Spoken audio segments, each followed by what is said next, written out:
వాళ్ళకి భరోసా ఇవ్వగలిగితే కనుక డెఫినెట్ గా పులివెందులు కూడా కొట్టొచ్చండి ఆ, అనేటువంటి మాట చెప్పాడు. అది ఇవాళ రుజువవుతోంది. ఎందుకంటే చూడండి, మొన్న పట్టభద్రుల ఎన్నికలు జరిగినప్పుడు ఆయన మన ఎమ్మెల్సీ గారు రెడ్డి గారు గెలిచారు. ఇవాళ ఈ డెఫినెట్ గా రెండు గెలుస్తారు. అక్కడ కడప జిల్లాకు సంబంధించి ఈ అవును. పులివెందుల జడ్పీటీసీ కూడా గెలుస్తారు. అయితే వాళ్ళకి ఊపిరాడట్లా, ఉక్రోషం వచ్చేస్తుంది. అంటే వాళ్ళు నిస్సహాయంగా వెళ్ళిపోయారు అనుకుంటారు. అయినా సరే ఆ రవీంద్రనాథ్ రెడ్డి బెదిరిస్తా ఉంటాడు.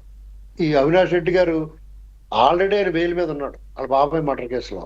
ఆయన దౌర్జన్యం ఏంటండి, నిరసన ఏంటండి. ఉమ్, ఇవాళ ఏ విషయంలో కూడా ఆయన అరెస్ట్ అవ్వకూడదు. అరెస్ట్ అవుతే ఆ బెయిల్ రద్దు అవ్వాలా. ఎలాంటి ఓకే. పరిస్థితుల్లో కూడా వాళ్ళు, ఇప్పుడు ఆయన ఆల్రెడీ ఎక్యూజ్డ్. ఇప్పుడు ఇటువంటి కార్యక్రమాల్లో పాల్గొంటే అతన్ని ఏ రకంగా బయట తిరగనివ్వాలండి? ఈ ప్రభుత్వాలు కానీ వ్యవస్థలు కానీ అతను ఎందుకు బయట తిరగనివ్వాలి? అక్కడ చాలా అది కాదు ప్రెస్టీజియస్. శ్రీనివాసరావు గారు, మీరు అంతకుముందు కూడా మనం చూసినప్పుడు ఎప్పుడు నాకైతే గుర్తులేదు, మీరు చెప్పండి. గతంలో కాంగ్రెస్ పార్టీ ఉన్నప్పుడు కానీ, సరే ఆ తర్వాత ఈ మొన్న వైసీపీ ఉన్నప్పుడు కానీ, ఈ హడావుడి ఘర్షణలు జరగకుండా వాళ్ళ పార్టీ నాయకులను అరెస్ట్ చేసిన సందర్భాలు ఎప్పుడన్నా ఉన్నాయా? ఇవాళ రామ్మోహన్ రెడ్డిని హౌస్ అరెస్ట్ చేసినట్టు. ఎప్పుడూ ఉండవండి. ఎందుకంటే అది వాళ్ళు వాళ్ళ సామ్రాజ్యం కింద ప్రకటించుకున్నారండి. ఓకే. ఇప్పుడు విచ్చు కత్తులతోటి వేట కొడవలతో నిర్మించుకున్న కోట. ఆ కోటలోకి ఎవరిని బయట వాళ్ళని రానివ్వరు. ఉమ్, కొన్ని ఒక 2, 3 మండలాలు ఉన్నాయి. ఒకటి 2 మండలాల్లో మాత్రం వాళ్ళు వాళ్ళు వదిలేశారు. మీ పాటలు మీరు పాడండి, మిగతా అంతా మెజారిటీ, వాళ్ళకి కావాల్సిన మెజారిటీ, వాళ్ళ గెలుపుకి అవసరమైన ఓట్లు, వాళ్ళు అనుకున్న మెజారిటీ వాళ్ళు సాధించుకోవడానికి ఉన్నంత వరకు వాళ్ళు వేసుకుంటా ఉన్నారు.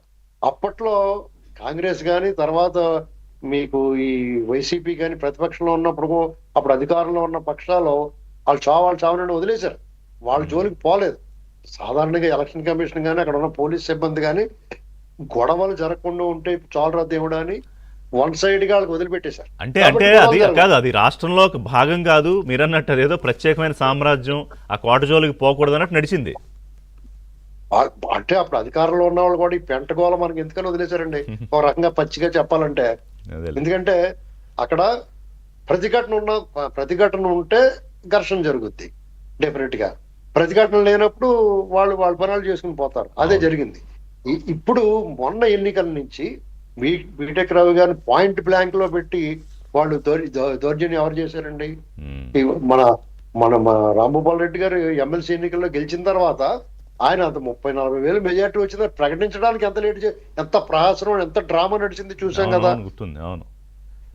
ఇప్పుడున్న ప్రభుత్వం మీరు కళ్ళలో కూడా ఊహించొద్దు. ఈ ప్రభుత్వం దౌర్జన్యంగా ఉంటది, అప్రజాస్వామికి వ్యవహరిస్తుందని, చంద్రబాబు నాయుడు గారి నాయకత్వంలో ప్రభుత్వం అలా ఉంటదని మీరు కళ్ళలో కూడా ఊహించొద్దు.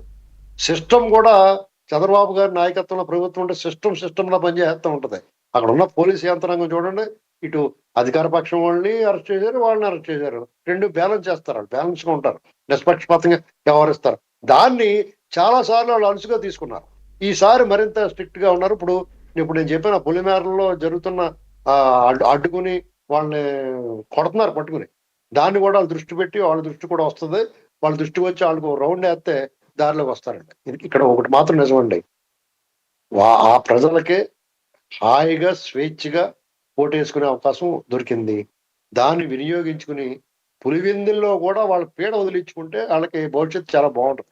ఎందుకంటే రేపు ఎవరన్నా అక్కడ అభివృద్ధి చేయడానికి ఏదైనా కాంట్రాక్టర్ వచ్చి వర్క్ చేయాలన్నా, లేదా ఏదైనా అభివృద్ధి కార్యక్రమాలు చేయాలన్నా, లేదా వాళ్ళకి ఏదైనా ఆ, ప్రశాంతమైన వాతావరణం కల్పించాలన్నా మీకు ఇక్కడ ఎవడం ముందుకొచ్చే పరిస్థితి లేదు అక్కడ. ఎందుకంటే ఆ గ్యాంగే మొత్తం అంతా వాళ్ళ కుటుంబమే ఉన్నారు తుమ్మ కింద, ఒక ఊరు సరిపడగా. వాళ్ళే వ్యవహారం అంతా చేసుకుంటారు. ఎప్పటికప్పుడు ఏ రకంగానే సరే రెండో వాడిని అడుగు పెట్టినారు. నేను ఆ నియోజకవర్గానికి ఆ మధ్యకాలంలో ఒకసారి వెళ్ళాను 22లో. చూస్తే ఒక రకమైన నిర్వేదం కనిపించింది ప్రతి వాళ్ళ ముఖంలో. ఇవాళ చూడండి వాళ్ళందరూ కూడా స్వేచ్ఛగా కనిపిస్తా ఉన్నారు. ఇక్కడ అది కూడా ఆంధ్రప్రదేశ్ లో భాగం, ఈ దేశంలో ఒక భాగం కాబట్టి ఈ రకమైన ప్రైవేటు సామ్రాజ్యాలు, ప్రైవేటు సైన్యాలతోటి సామంతరాజులుగా వాళ్ళ రాజ్యాలను వాళ్ళు ప్రకటించుకుని వాళ్ళ విచ్చలవిడిగా వ్యవహారాన్ని అర్జెంటుగా అక్కడ ముగించాలి. అవసరమైతే ఆ పులివెందుల నుంచి వాళ్ళని బహిష్కరించాలి. అక్కడి నుంచి ఆ రాష్ట్రం నుంచే బహిష్కరించి కొన్నాళ్ళ పాటు దూరంగా పెడితేనే. ఇప్పుడు మీకు అక్కడ కొంతమంది తెలంగాణ జైల్లో ఉన్నారు. మన ఆ, వివేకానంద రెడ్డి గారు మర్డర్ కేసులో ఇరుక్కుని కొంతమంది జైల్లో ఉన్నారు. కొంతమంది బహిష్కరణ గురయ్యారు అక్కడ పులివెందులు వెళ్ళటానికి లేకుండా.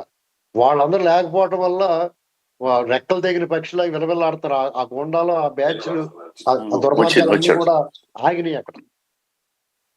ఒకటి మాత్రం నిజమండి, ఇక్కడ ఇప్పుడు ఉన్న మన శ్రీనివాస్ రెడ్డి, ఇప్పుడు స్క్రీన్ మీద కనపడుతున్న శ్రీనివాస్ రెడ్డి గారు కానీ, ఒకసారి లేకపోతే అదే కడప ఒకసారి మాట్లాడదాం. శ్రీనివాసరావు గారు, రెడ్డి గారు శ్రీనివాసరెడ్డి జాయిన్ అయ్యారు. శ్రీనివాసరెడ్డి గారు నమస్కారం అండి. నమస్కారం. శ్రీనివాసరెడ్డి గారు కాదు, ఇప్పుడు ఒక గంట నుంచి నడుస్తోంది వ్యవహారం, మాట్లాడుతున్నాం.